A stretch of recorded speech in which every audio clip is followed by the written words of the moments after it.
Bonjour à tous, j'espère que vous allez bien. On se retrouve pour le brief du vendredi 18 avril 2025. On se fera un petit point Bitcoin, Ethereum. Vous avez choisi dans les commentaires l'analyse de Hyperliquid pour la prochaine vidéo. Je remets du coup en jeu Cardano contre Layers, à vous de décider. Le coin qui reviendra en commentaire gagnera l'analyse et également n'hésitez pas à me proposer d'autres altcoins que je pourrais analyser. Je vous rappelle également notre service d'algorithme qui tourne toujours, qui tourne très bien. Il y a plus de 1000 personnes qui l'utilisent. On a encore fait une semaine rentable la semaine dernière, 3,05 R sur les algorithmes SPT et également les stratégies LIM, donc les algolim qui ont sorti 36 TP également. Donc une très bonne semaine pour les algolim. Je rappelle que ces algorithmes sont mis en place gratuitement, ils vous sont offerts, vous conservez 100% des gains également. Pour les obtenir, c'est le premier lien en commentaire épinglé. Ça vous ramène sur cette page. Il faut juste s'inscrire sur BitGet via notre lien partenaire. Vous créez votre compte via notre lien partenaire, vous validez votre KYC sur la plateforme parce que c'est sur BitGet qu'on fait tourner les algorithmes. Ensuite, vous cliquez sur ce lien, option les algos trading 100% gratuitement. Vous avez juste à renseigner prénom, email, identifiant BitGet. Vous cliquez sur rejoindre et ensuite vous cliquez sur ce lien, configure nos algos de trading. Il y a 4 petites vidéos à regarder, c'est très simple. 1, 2, 3, 4. C'est dans l'ordre, on vous montre tout. Comment configurer les algos, comment les lancer, comment configurer les montants, comment configurer votre risque.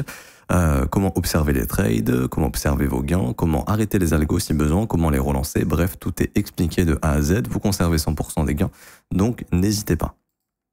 Alors, pour venir sur Bitcoin ici, donc on est toujours un petit peu dans notre range de cette bougie de mercredi. Avec son plus bas et son plus haut, et donc ça on le verra en daily juste ici. Hop, c'est cette bougie de mercredi dans laquelle nous sommes coincés pour le moment.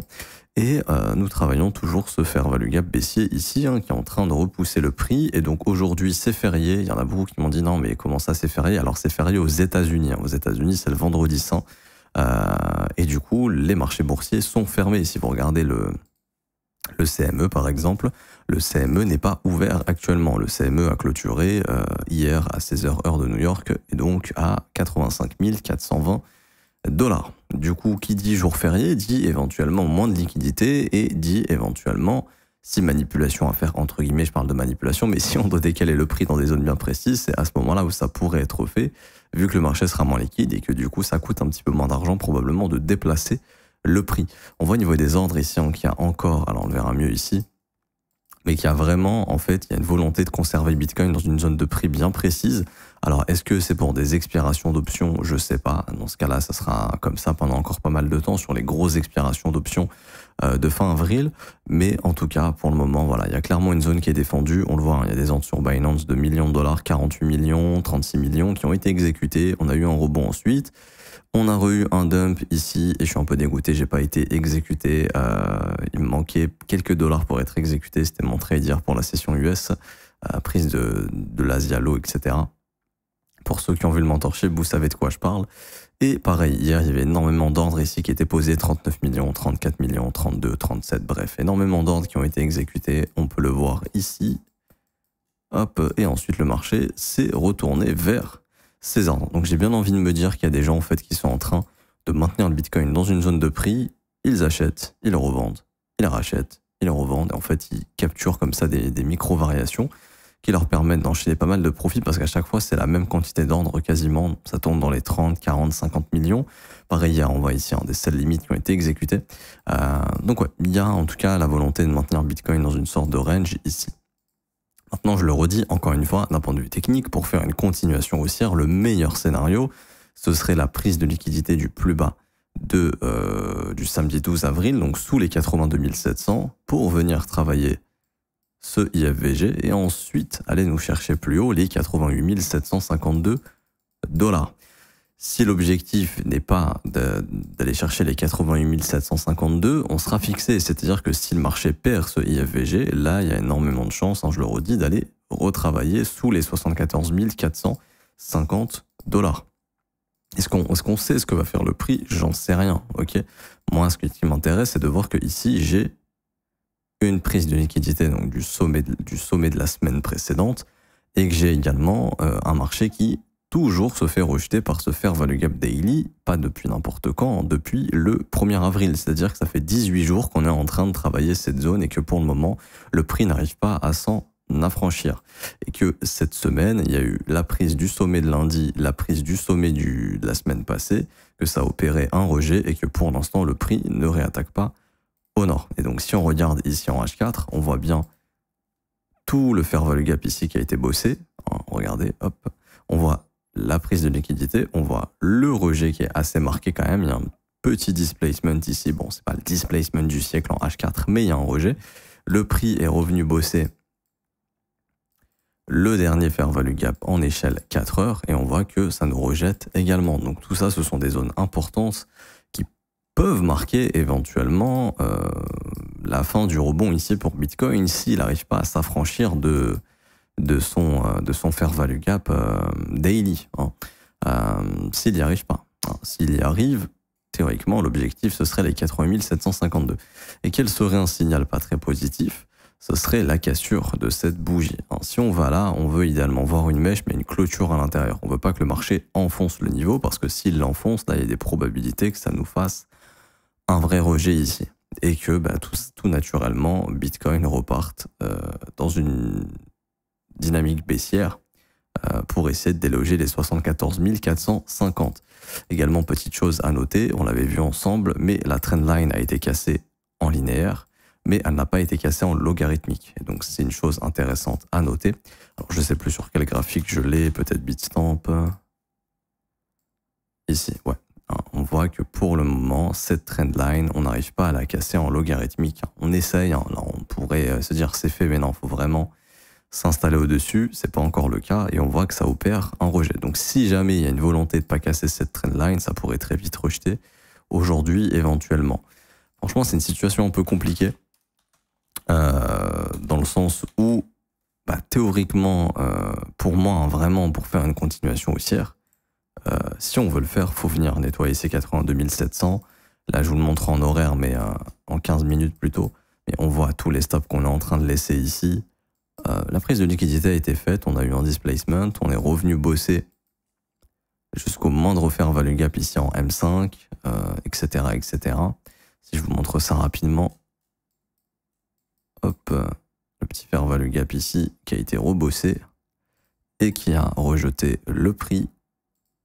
Alors, tout ça, c'était le fair value gap de base, on y est revenu, ça a rejeté le prix encore une fois.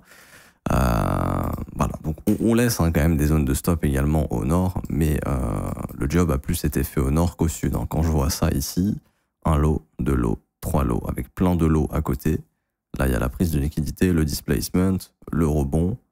Théoriquement, voilà, il y a plus de stop à prendre au sud. L'idée serait de prendre les 82 756 pour continuer de up par la suite. Le problème, c'est que là, chez Binance, ils n'ont pas du tout envie pour le moment. Ils ont envie de maintenir le prix dans les 83 900, 83 500. On voit les ordres à chaque fois qu'ils sont remis. Ils ont clairement argent limité. Enfin, ils achètent, ils revendent, ils essayent de racheter là-bas, etc. Jusqu'à ce que ça marche plus ou jusqu'à ce que ça puisse continuer de marcher et que ça nous ramène plus haut. Mais on voit clairement qu'il y a cette volonté de maintenir Bitcoin dans ces zones. Donc, pour l'instant, ils n'ont pas trop envie qu'on aille chercher les stops. Mais pour moi, d'un point de vue technique, ce serait le meilleur scénario pour faire la continuation du rebond qu'on a depuis les 74 450 $. Donc voilà, pour moi, c'est mes zones d'intérêt que j'observe pour un swing de continuation. Si jamais c'est pas une zone qui est atteinte et qu'on va d'abord au nord, pour moi, ça augmente drastiquement les probabilités qu'on se fasse rejeter énormément aux 88 752 $ et qu'ensuite on ait, à mon humble avis, le nettoyage dans ces niveaux de prix sous tous ces lots. Ce que serait clairement la contrepartie. Énormément de vendeurs se feraient sortir ici et du coup tous les acheteurs auraient leur stop loss là, et là le but du marché serait d'aller chercher les stop loss de ces acheteurs. Donc voilà, on va dire c'est une phase où il n'y a pas énormément de volatilité, où on prépare en fait le prochain mouvement, et comme vous le savez, avant chaque mouvement d'ampleur, si on prépare un rush des 88 752, il faudrait bloquer des vendeurs. Donc quand tu baisses, il y a beaucoup de gens qui s'exposent en short, parce que les gens ont du mal à shorter quand ça monte et acheter quand ça baisse. Ils font souvent le contraire, ils achètent quand ça monte, ils vendent quand ça baisse, et ils shortent quand ça baisse, et ils long quand ça monte. Du coup, par exemple, si on vient ici, qu'on fait la prise de stop, il y a énormément de gens qui vont shorter probablement, et énormément d'acheteurs qui vont se faire stopper, et donc tu dégages les acheteurs, tu bloques des vendeurs, et ensuite tu as le jus nécessaire pour faire le contre-pied. Parce que c'est souvent comme ça que le marché va créer des décalages du prix. Il y a toujours une prise de liquidité. C'est très rare que le marché fasse pas une prise de liquidité avant un mouvement.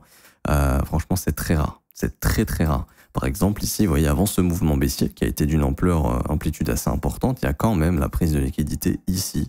Il y a la prise du sommet de la semaine passée avant le push. ici.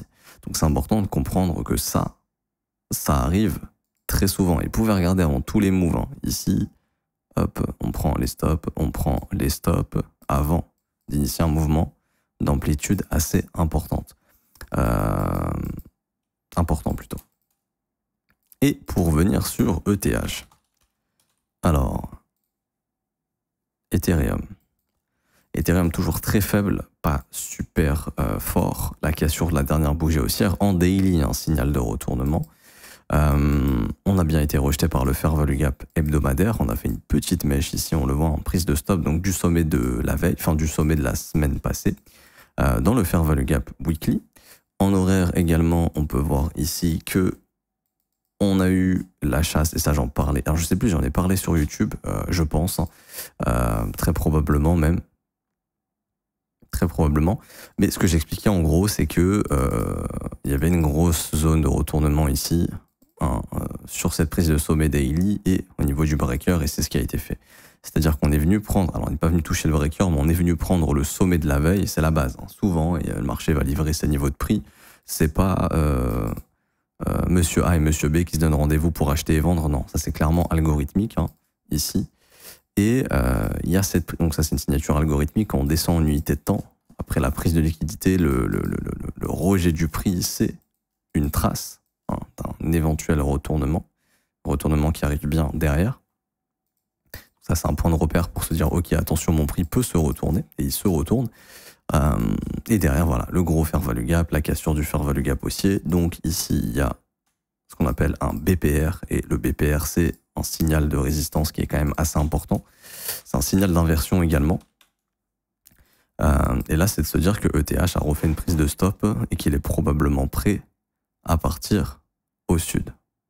Donc d'aller chercher sous les 1536 $.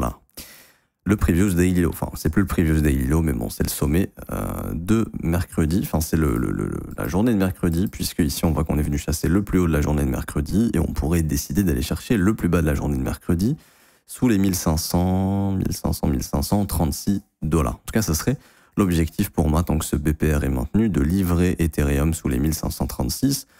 Globalement, Ethereum reste baissier, et encore une fois, je suis factuel, je lis juste la dynamique du prix. Maintenant, je le redis sur du spot, encore une fois, on est dans des niveaux de prix qui sont très intéressants. Si je vous prends ici Ethereum sur du long terme, rappelez-vous qu'on arrive dans ce bas de range, et que plus on va dans le bas du range, plus c'est intéressant de s'exposer sur du spot. Ça veut dire quoi? Ça veut dire j'achète, marché spot, long terme. Pourquoi? Parce que également, si je prends le retracement du marché depuis le précédent bull run, 2018-2021, on est dans la zone de rechargement long terme, entre 61,8 et 78,6. Et on est également dans la zone de rechargement de ce mouvement. Donc si vous achetez ici, pour du spot, pour du long terme, même si le prix va plus bas, sur du long terme, il y a peu de chances de commettre une grosse boulette. En gros, voilà, c'est ce qu'il faut se dire. Par exemple, ça me rappelle Bitcoin, à l'époque, on disait exactement la même chose. Zone de rechargement dans zone de rechargement, c'était pareil. C'est-à-dire que sur ce cycle ici, juste avant la grosse hausse de 2020, on était zone de rechargement, juste là. Hop, donc zone de rechargement long terme.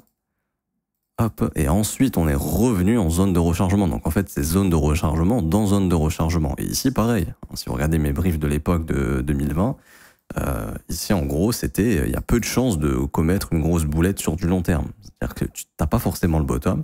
Hein. Donc là, par exemple, c'était à 7200, l'entrée de la zone de rechargement dans la zone de rechargement. Mais si tu as acheté à 7200 sur le bull run, tu t'es gavé. Bah, c'est ce qu'il faut se dire. Hein. C'est pareil pour ETH. Après, ça ne veut pas dire que tu vas te gaver, mais théoriquement, voilà, tu commets pas une big erreur si jamais tu te positionnes dans cette zone de rechargement ici. Maintenant, ne pas exclure, bien évidemment, un peu de pression et du marché en revenant tester les lows ici de 2022-2023 dans les 1100-1200 $. Ce serait pas déconnant vu la dynamique du prix. Mais voilà. C'est ce qui pourrait arriver parce que factuellement, la dynamique est toujours baissière. Maintenant, voilà, comme je vous dis, pour du spot, c'est pas mal. C'est pas parce qu'en fait, j'ai dit que la dynamique est baissière que je dis qu'il faut shorter le marché et continuer de le vendre. Il faut bien dissocier les deux. La dynamique est baissière, mais on arrive de plus en plus dans des zones intéressantes qui sont des opportunités à long terme sur Ethereum si vous avez une conviction dans Ether. tout cas, je m'arrête ici pour aujourd'hui. J'espère que ça vous aura plu. Si c'est le cas, n'hésitez pas à laisser un petit pouce bleu, vous abonner si ce n'est pas déjà fait. Également, je vous rappelle, premier lien en commentaire épinglé, vous avez mon mentorship, 22 cours vidéo qui vous sont offerts, qui vont complètement changer votre vision du trading et de la lecture du prix. Il y a des gens qui connaissent absolument rien, qui savaient juste support, résistance et qui se faisaient tout le temps avoir et qui là ont vu le mentorship et qui justement comprennent comment se déplace vraiment le prix et qui arrivent à en tirer profit.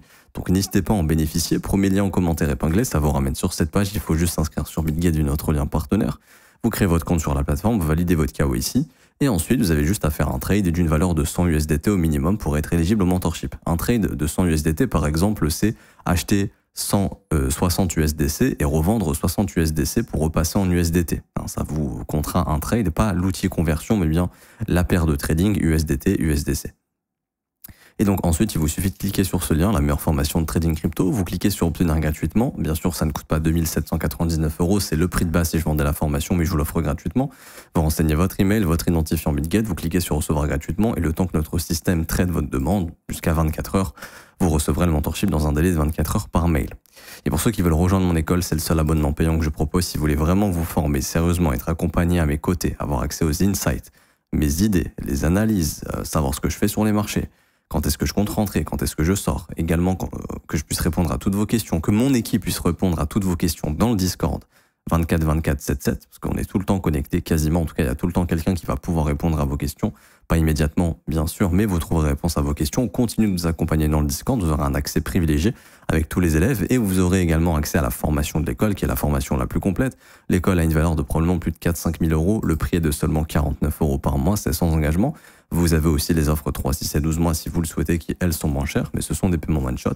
Et vous avez également les témoignages des membres si vous voulez vous faire une petite idée avant de nous rejoindre. Ces témoignages sont vérifiables, ils ne sont pas écrits par nous-mêmes, ils sont directement consultables dans ce salon Discord témoignage école. Je m'arrête ici, on se retrouve tout à l'heure pour l'analyse de Hyperliquide. À tout à l'heure, ciao ciao.